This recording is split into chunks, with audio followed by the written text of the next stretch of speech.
Good evening, Commonwealth, and thanks for watching Channel 2 News. I'm Sherry Riggs. And I'm Brian Clerkley. Let's take a look at tonight's top stories.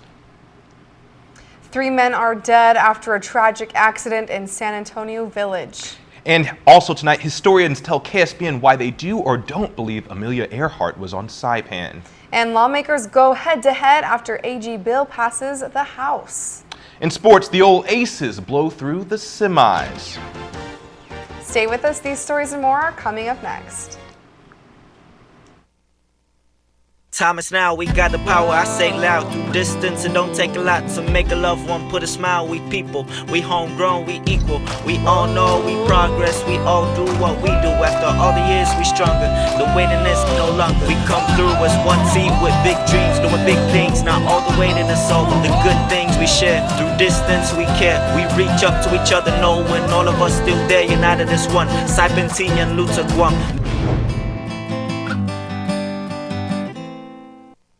Get 50% off right now on all appliances at Dial Rent to Own. Need a range?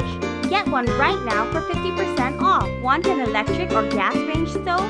We have both. We have in-stock refrigerators and freezers. Washes and dryers are 50% off too. We have only the best name brands at Dial Rent to Own. No matter what style you need, all appliances are 50% off. So why wait? Save at Dial Rent to Own. Big Mac, Mac Jr., Grand Mac 2. That's 3 Mac sizes made just for you. So no matter where you might be at, there's a Big Mac for that. Big Mac for that. Shoot game inspired. Views keep getting higher. There's a Big Mac for that. You got a text back, ooh. Can you freeze it like that? Big Mac for that. Wait, there's 3 Big Macs for that actually. Let's go! Juicy, cheesy, iconic Big Mac. Now in 3 sizes, but only for a limited time. I'm loving it. Ba-da-ba-ba-ba.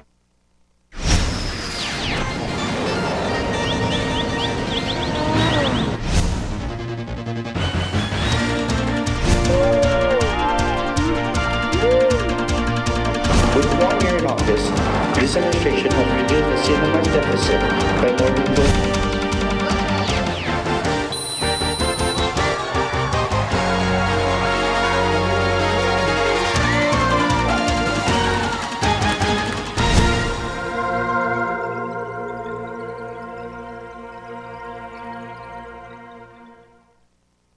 Half a day, Tirawami, and good evening, Commonwealth. Unfortunately, right now we have some breaking news to tell you about.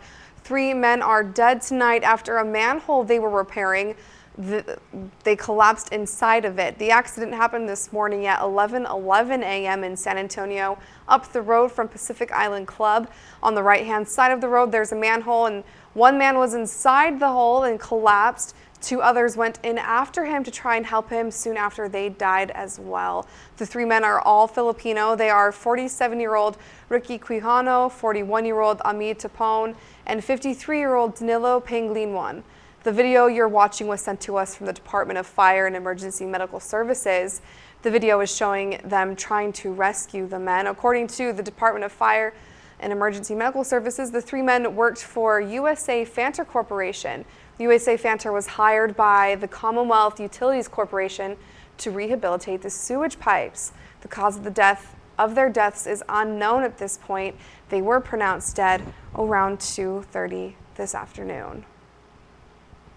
And in a change of pace, 80 years to the month this year, one of the greatest mysteries of all time has still not been solved.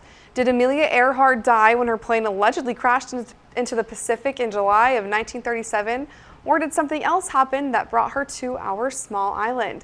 We explore new evidence that could prove Amelia Earhart came to Saipan. She was an American hero. She had done things that a female pilot had never done before.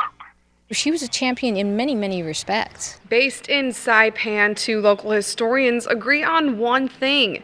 Amelia Earhart is a hero for the world to look up to, but it's what they disagree on that makes the story interesting. A picture from the Historical Archives in Washington, D.C. recently surfaced, allegedly showing Amelia Earhart and her navigator, Fred Noonan, on a dock in Jalowit, Marshall Islands in 1937. If the picture really is of Amelia Earhart and Fred Noonan, it creates a story in history that's never been seriously considered before.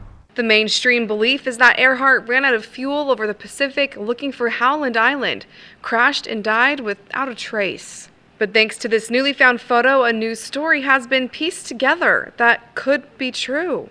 Earhart and Noonan may have crash landed and survived in the Marshall Islands, which was under Japanese rule at the time, then were taken to our island of Saipan, where they were held captive and put in the old Japanese jail. It's a theory that has been floating around Saipan for decades, but is it true? Oh, absolutely not. Don Farrell, a historian who has written many books on the history of Saipan and studied the history of Amelia Earhart for years, is not convinced this photo proves anything. There are many photographs from the 1936, 37, 38 era taken throughout Micronesia, including the Saipan, that have photographs of Caucasian people in various meetings.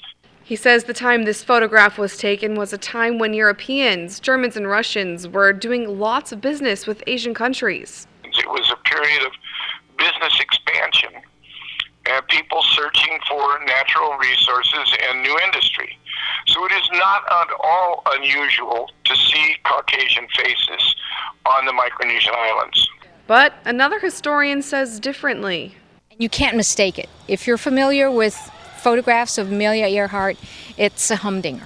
Genevieve Cabrera, previously the director of the Historical Preservation Office here on Saipan, says the picture is real. Those of us that are more familiar with photographs of Amelia and Fred Noonan, when I first took a look at that National Archives photo, it's very uncanny. Cabrera says even though the woman in the picture is sitting at the end of the dock, is facing away from the camera, there is no question in her mind it's Amelia Earhart. To a greater extent, Fred Noonan, which you have almost a full frontal view, that also, you cannot mistake that for anybody else.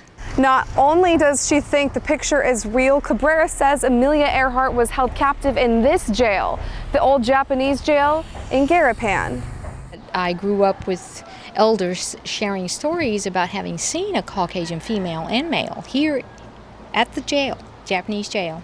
Cabrera recalls one story in particular that stands out in her mind as evidence of Amelia Earhart and Fred Noonan in jail in Saipan.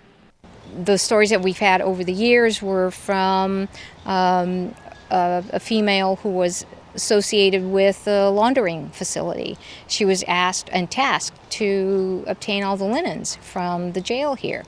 And it was during one such occasion that she was gathering and collecting the linens that she happened to notice a Caucasian female who looked very, very mannish. You know, cut of her hair, just her body, her framework, clothes that she wore, and that there was a male counterpart, also Caucasian. After listening to stories and piecing together the information, Cabrera believes Amelia was kept in this jail cell. And if it wasn't this one, it was one right across the field on the far north end of that building. And although all first-hand witnesses to these Caucasian prisoners have all died, Cabrera believes the stories and is confident. The fact that she was here on our island and being who she is, and being the champion that she is for women and for a lot of minority groups subsequent to her existence, and who look up to her as a model. It's phenomenal what happens on this really tiny island of ours. And every theory has its detractors, and Don Farrell is adamant Amelia and Fred were never on Saipan.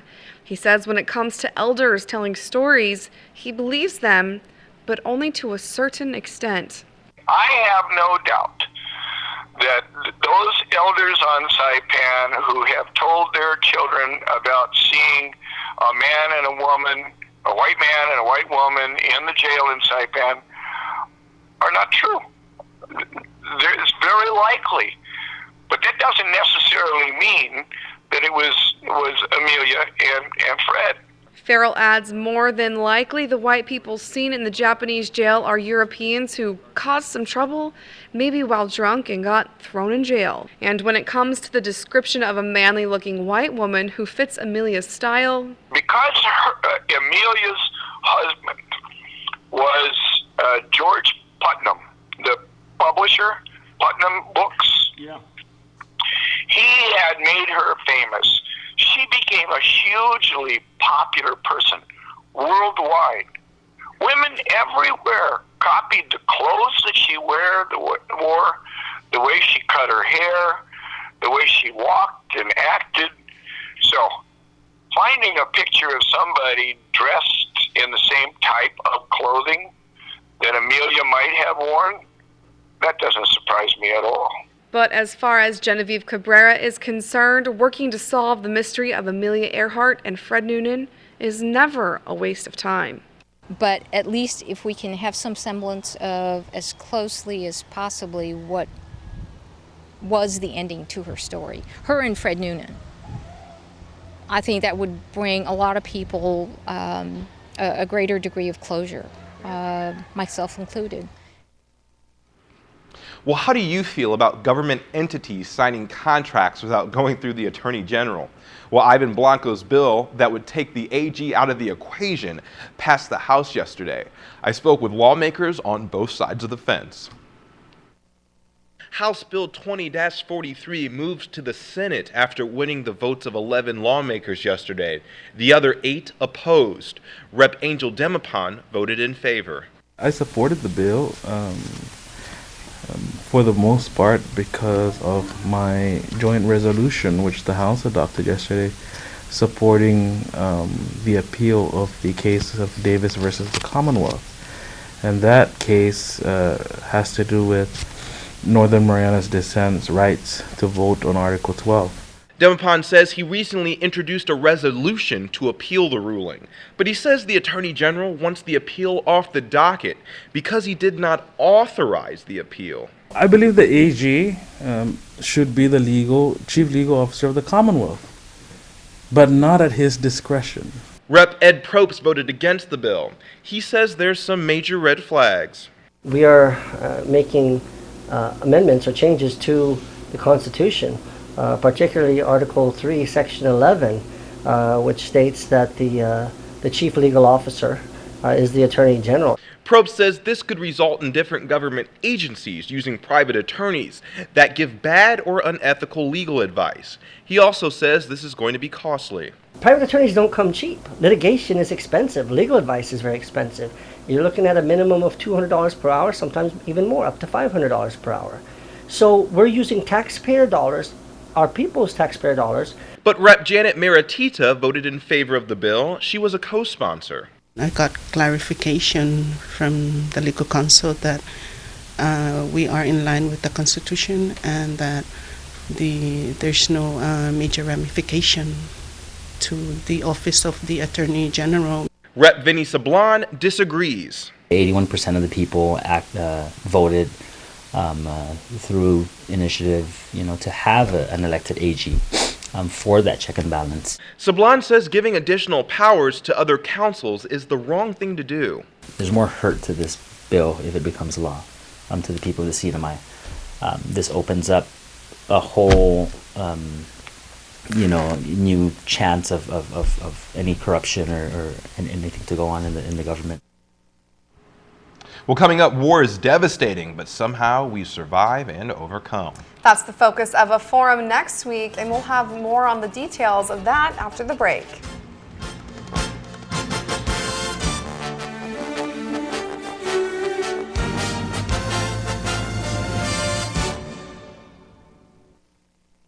At IT&D, we take a different approach when it comes to data.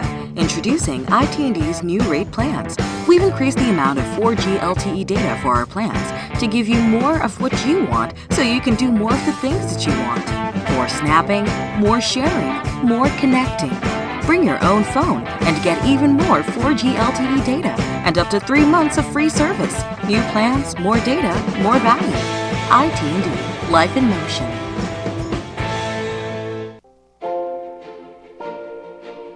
Welcome to the Marianas Eye Institute.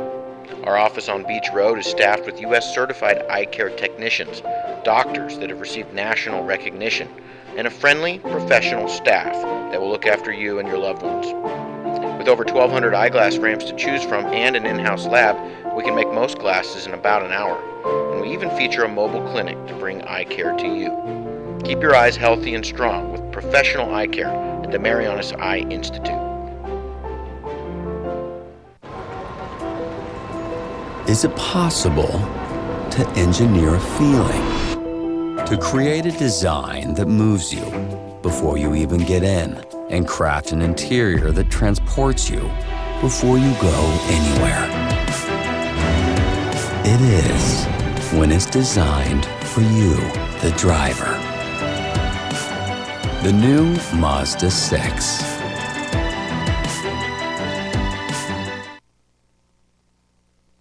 Welcome back. Thanks for watching KSPN2 News.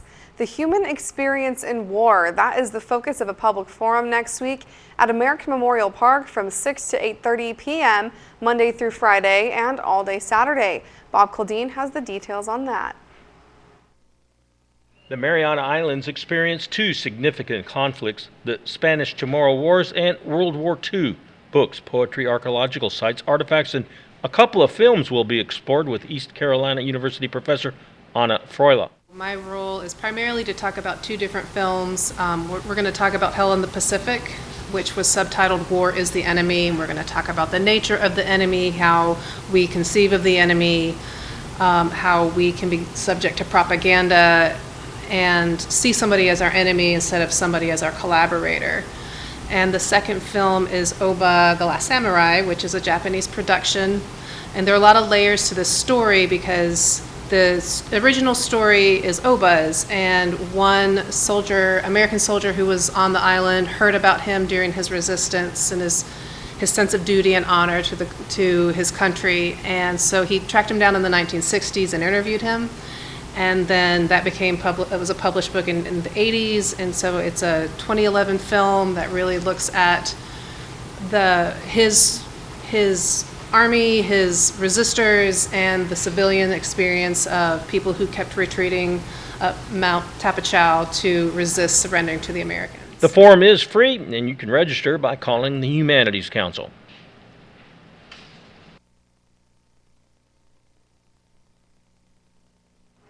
KSPN2 will be showing the 2017 Liberation Day Parade tonight. Starting at 6:30, Part 1 will air up to 8 p.m., followed by a replay of the news. Part 2 will air from 8:30 to 9 p.m. KSPN, we will have replays each Friday for the month of July. The fate of an archbishop that faces sex abuse allegations will be determined in a few weeks on Guam. Here's the news from the KUAM News team. Hafade Sinomai, here's what's making news on Guam.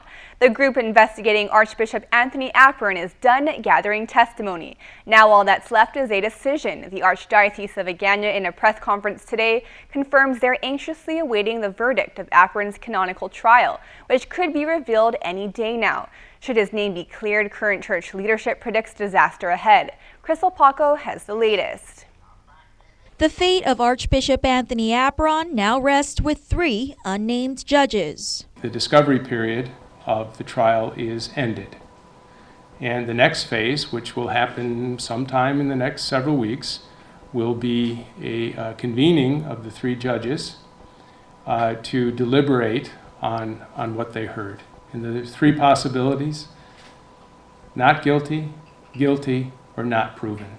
Along with the thousands of faithful who await the decision, there's so much uncertainty for Guam's current leader, Coadjutor Archbishop Michael Burns. There's this question: what happens if Archbishop Apron comes back? I think it would be a disaster if Archbishop Apron were to return as the Bishop of Record. And again, that's my opinion, my estimation. It's based on nothing that I've heard of from Rome, but really just sincerely from my own experience. In his 7 months on island, Archbishop Burns says the Archdiocese was a mess under Apron's leadership. The sentiment from the faithful, he says, is they want Apron out. There was a very widespread disarray and ineffectiveness of many of the operations that you'd expect to be going on in a regular archdiocese. Some of the consultative bodies were not being utilized in the way they should have been used. some of the policies that had been around for a long time. For instance, the sexual abuse policy was sorely lacking. Should Apron be found guilty, there's no guessing what the penalties may be. But after consulting with canon lawyers, Archbishop Burns confirms Apron would have a right to appeal. This is the first time that they've gone through this kind of process for a bishop. And so I really can't speculate on what they could possibly do. Praying for the best, but preparing for the worst. Archbishop Burns says he's fallen in love with the island, the Archdiocese, and would like to be part of the rebuild for the future. When asked if he would like to stay on Guam. Yeah, I do. I'm part of the body here, so. Reporting for Guam's News Network, I'm Crystal Paco. To view Thursday's press conference in its entirety, visit our Facebook page. For more Guam news, log on to KUAM.com or download the KUAM mobile news app. Reporting for Guam's News Network, I'm Isa Baza.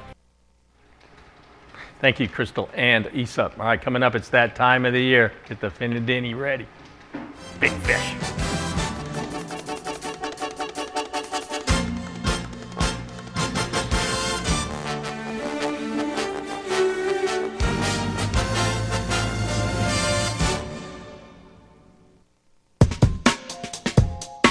Are you looking for fine dining with a great view and a nice and peaceful restaurant surrounding? 360 Restaurant is the place to go. Along with its famous hamburgers and steaks, 360 also offers a variety of pastas and entrees. Its revolving floor will get you a great view of the island from up above as you enjoy your meal. The choice of decoration used within the restaurant provides a peaceful and private setting. So what are you waiting for? Stop by at 360 today. Grow your business with the Channel 2 News. Our professional staff are here to help you market your product, brand, service, or business in the most effective way possible. Be it state-of-the-art video services, graphics, or animation, we will make sure that you reach your target audience. Flametree TV, now in all CNMI hotels and most homes. It's your best marketing tool.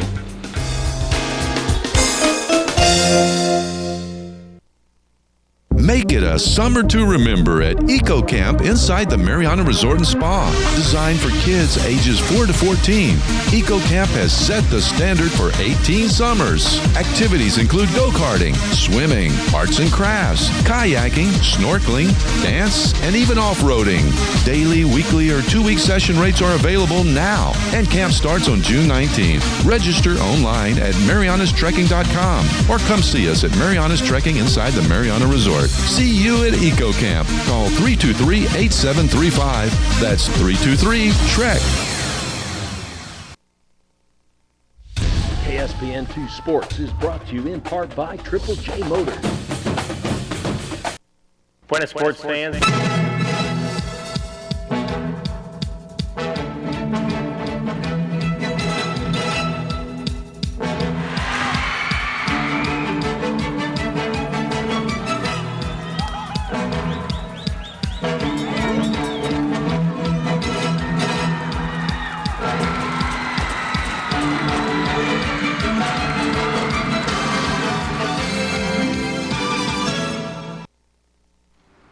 Buenas sports fans, top-seeded Ole Aces faced little resistance moving to the semifinals of the U18 Youth Basketball League thanks to a 63-point blowout. That's right, 63-point difference. Cagman Rollers trying to do what no other team has been able to do, and that's beat the Ole Aces. Don't tell that to Jeremy Oguto. He does his own thing. Jeffrey Castro, one of the rising stars of the Saipan hard court and one of the reasons for the Ole Aces' dominance. The lightning quick guard steals the ball from the Cagman Rollers and then collects his sweet reward for the theft. Hatton Iverson stops, pops, he misses. Dean Blake, though, comes in for the rescue. Rollers entry. Rabalaman connecting from the deep. Nice pass from Chris Arced to Agulto. They needed 32 more of those baskets. One problem for the Cagman Rollers, they could not stop the muscular Dean Blake inside. Hatton Iverson to KJ Cabriel. book it.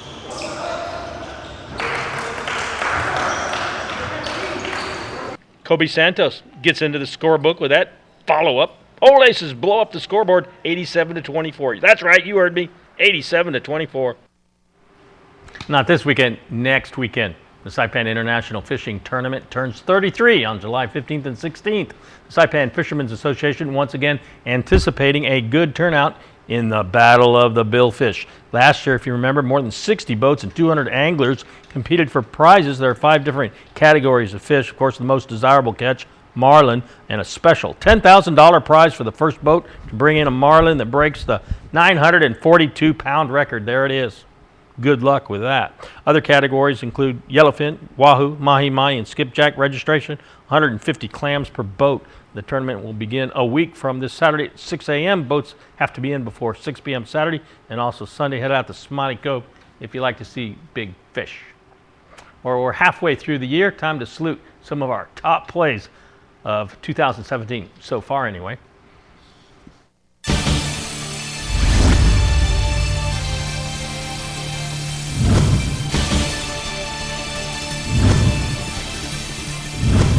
Coming in at number 7, it's Ed Diaz with the rebound and then the Rainbow Runner. Oh, that means a fishing derby must be coming soon. Coming in at number 6, remember football? Anthony Kittigaw scoring for the CNMI against Guam. That's worth 6 points. And top play number 6.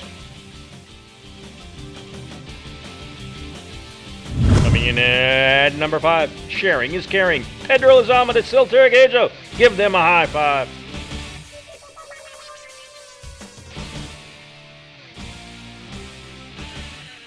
Coming in at number 4, Brian Camacho with a 4-bagger. Top play number 4, 4 bases. Coming in at number 3, Danny Barcinas with this incredible save. And then the hurl to Jesus Iguel. Barcinas to Iguel, that works. Coming in at number 2, all 1,500 runners in the PIC Color Fun Run. Color my world.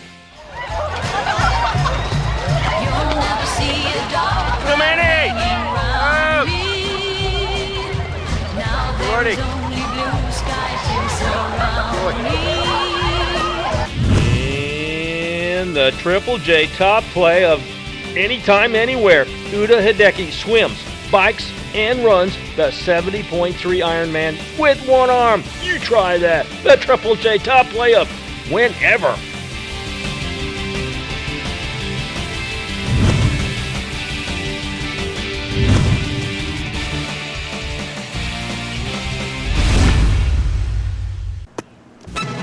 Here's the windup and the pitch. I don't believe what I just saw. Do you have a team or company? Bring them to the Adventure Specialist, Saipan's homegrown Marianas Trekking. Our guided adventures will challenge and excite you, and our award-winning photographers will capture it in a unique and unforgettable way. Check out our off-roading, go-karting, mountain biking, hiking, and snorkeling. And we have top-notch rental gear too. So bring your team, bring your family, or bring your best friend. Marianas Trekking inside the Mariana Resort.